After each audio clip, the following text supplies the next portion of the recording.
Welcome to our media conference. My name is Julia Bassinger, and I have the privilege to be the new executive director for the Agua Caliente Cultural Museum. Thank you. We as a museum inspire, engage, and encourage people in a continuous dialogue about culture, identity, and challenge. The upcoming 16th Native Film Festival 2017 is a perfect forum to do so. I would like to take this opportunity to say a big thank you to our major sponsor, Agua Caliente Band of Kauai Indians. Thank you so much for your continuous support to the museum and to the Native Film Festival. Also, I'd like to recognize the presence of our board of directors and our chairwoman, Millie Brownie. Thank you, Millie. Also, would like to recognize the presence of our board of directors. Would you please raise your hand, our board of directors?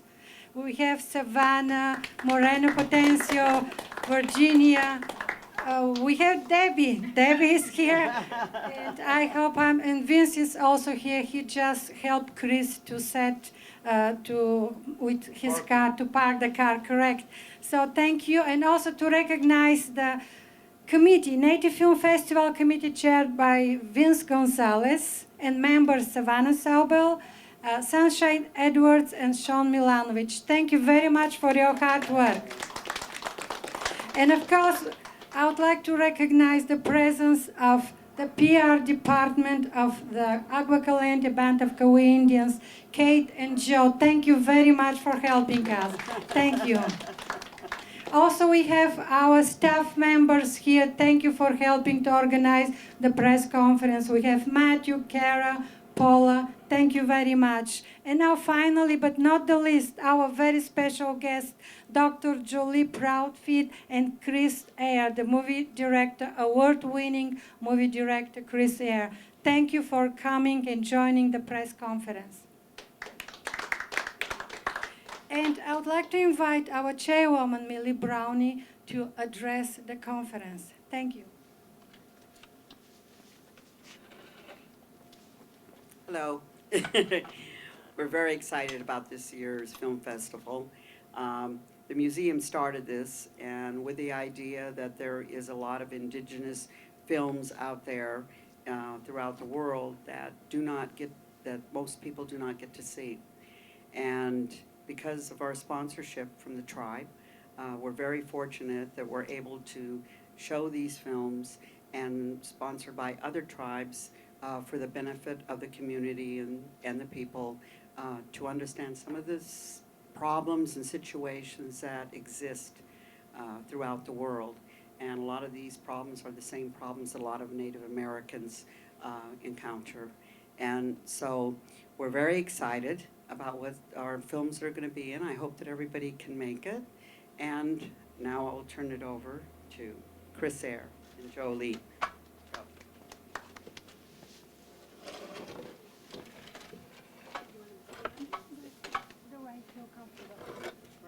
How's everybody doing?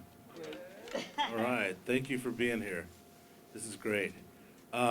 This is a real honor for Jolie and I to be guest programmers to a Native American film festival. Jolie and I have, a mission, and, we've had multiple, meetings and dinners and coffees, I guess, over the years to try and create what's happening here. This is the 16th year of the Agua Caliente Film Festival, but I think it's unique in that we're seeing something come together that's taken many, many years.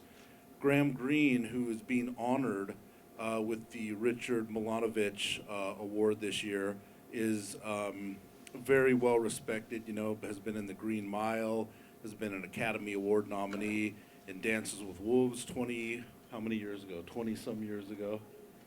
26 years ago. He was in my movie Skins. But what we're seeing is something of a movement come together. Standing Rock was a great movement this past year that a year ago today we would have never known was upon us. Standing Rock Rise from Viceland is a documentary that we're playing on Thursday night at, what time is that one at? 5 o'clock. It's a great movie, but what I'm saying is this is all part of a movement that the Agua Caliente tribe and museum partners with Native programmers, filmmakers, educators, and we get to show work made by Native people with a focus on Native content. This is all part of a collective movement, and I'm really proud to be part of it. This is the 16th year, like I said, of the film festival, but we're involved in something that is a movement and something that is progressive and something that people like Graham Greene have worked decades to create, and we're realizing it here. And I'm thankful for the museum, for the Agua Caliente tribe supporting this kind of endeavor. And most of all, if you look at the program and you come to the programs, which I know everybody will, it's about entertainment. Ultimately, it's about entertainment. We're here to entertain you. And like Millie said also, and Dr. Proudfit can attest to, also do some educating, but in the form of entertaining audiences here at Agua Caliente Museum Film Festival, Native Film Fest. So it's an honor to be here. We're really excited to be your guest programmers and want to thank Millie and her team on the Agua Caliente Museum Board for their leadership and their vision. Many tribes have not yet experimented with bringing film and arts and entertainment to their tribal communities, but more important, to the communities that surround them. Many Americans ask us to know more about American Indian culture, and what better venue in which to do that but through film and media. And so we're really great to program and present to you 12 different features and documentaries and shorts. And one of our charge this year is at the request of the committee and museum board was to try and highlight some of the inspirational stories in films. You know, what's really happening in our community? Let's celebrate our culture. And so we're really pleased to start open with what Chris said, Rise, the part 1 of the Standing Rock series, which only recently premiered at the Sundance Film Festival, of which we were able to be at that premiere and meet with the director and producers. And so we're really excited that the director, Michelle Latimer from Canada, will be here on opening night to present that film. Bring your tissue, because you will cry, but you're going to cry because of empowerment. And it's a call to action for all Native peoples, and we haven't seen a movement on the globe affecting Indigenous people coming together this way like we've seen with the issues at Standing Rock. And every tribal community has some kind of Standing Rock, so I hope this opens up a dialogue, but I hope it inspires others to get involved and to make change. And so that's a wonderful way to start the film festival. And then that's followed by 100 Years, the Eloise Cobell story. And I never got the opportunity to meet Eloise, but I know you knew Eloise. And what better time to showcase what she did for Indian country in her litigation against the U.S. government, and she won. Unfortunately, she passed away, but her legacy and her actions live on through scholarships.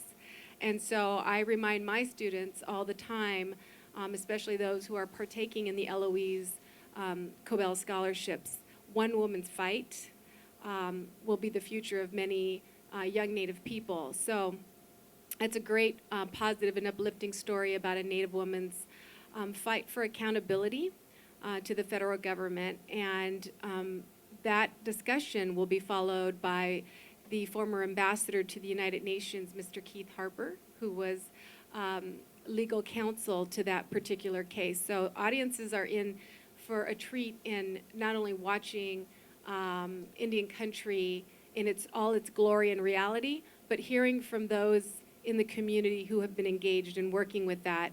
And then we have some really wonderful young actors that are going to be joining us. Imogene Cardinal, who is the lead actress in the film The Saver, so we're really excited about that. And of course, as Chris mentioned, to have Graham Greene here to receive the Richard Milanovich Award is second to none, Oscar-nominated Graham Greene. So we're very excited about that. But I think you're going to enjoy these films this year. Again, many uplifting astounding stories. And so we're real excited to program it and to be, two Native people programming it for an American Indian museum and cultural center run by a real forward-thinking tribe, but also to be partnering with the only American Indian to be in the Directors Guild of America and to actually have won it. And so I don't think too many film festivals can say that Native film festivals can say that they've been programmed by our very own. So I think you're going to see that in our lineup of great films, and we just look forward to having you all there and seeing you and meeting you at the Q&As and seeing your engagement.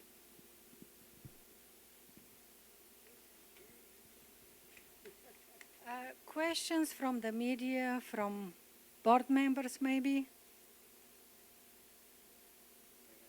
Questions from Jolie and Chris?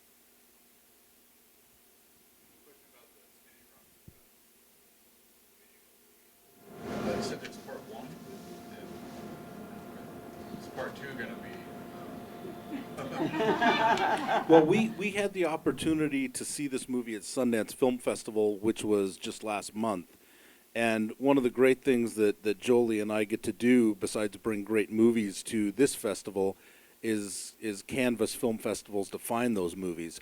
We discovered this movie at Sundance. There's a part one and a part two. And I said to myself, wow, right out of the gate, that is a great documentary on the stand at Standing Rock. The history of it, the chronology of it, the players involved in it, the youth that actually spearheaded the whole movement, the run to Washington, D.C. that they did. Emma Jean is one of the characters in the movie, but she's the young lady who inspired much of the stand at Standing Rock. And so we get to go to these film festivals such as Imagine Native, and I won't name other Native film festivals because we're here for this film festival, but that's one of the benefits of the job, is discovering these movies. So it has a part one and a part two, and it's an incredible movie that I want to show to everybody, you know? Because of our recent edition of that documentary and having seen it just last month, we were able to move some things around to showcase that. And once we saw it, we said we had to open the film festival with that because it's such a timely topic. And when we saw it at Sundance, most of the individuals that participated in the film were present. And we were also able to attend a special reception with the chairman from Standing Rock, Dave Archambault, who was invited, but unfortunately his schedule is so busy. He wanted to come, but we thought it was just too important to let time go by and to wait for next year. So we were able to move some things around and squeeze in part one. Unfortunately, part two, people are going to have to catch at another time. And the thing with these festivals is we tried to stay on top of the best and what's happening now in American Indian filmmaking. And so when you have these opportunities to showcase, and I think this is the first time it's going to be playing at another film festival outside of Sundance, and then to have the director here, I think is just phenomenal. Just to give you a sense of and myself, yesterday I was in the mall in Temecula, and my daughter and I were shopping. She's 17, and she goes, I want to get this sweatshirt, and I looked at it, and it was literally in a mall store, and it said, Stand for Standing Rock. And I'm like, what? I said, this is the movement that happened in the past year, nobody could have ever imagined that it was going to become what it became. And I think the most powerful sentiment about it is that, like Jolie said, every tribe has a Standing Rock. And what it has done is ignited young people into action, and all of us into action. I mean, that's what this film festival is about at its best. And so I was just staggered by the fact that I was in the mall and the countercultural skateboard shop had commerced this Stand for Standing Rock, and it was in mass distribution on a sweatshirt. And I'm like, wow, they did something incredible, and this movie speaks to it. So I was just like, A new addition to this year's festival is a family-friendly programming day on Saturday afternoon, which will feature an 88-minute film called The Savor, and imagining Cardinal, who will be here with her mother, who's also an actress. I think you know her. Yep. Um, Michelle Thrush. Michelle Thrush, and she has to accompany her daughter because her daughter's a minor. So I think it's great to also bring young Native talent here to inspire other young Native people, Native or non-Native, to enter into the film of acting and storytelling. But we also have two other short films that will be showcased that Saturday afternoon. Dig It If You Can, which really looks at the life of Stephen Paul Judd, a very young, innovative filmmaker, artist, counterculture creator, who's really fantastic, fascinating.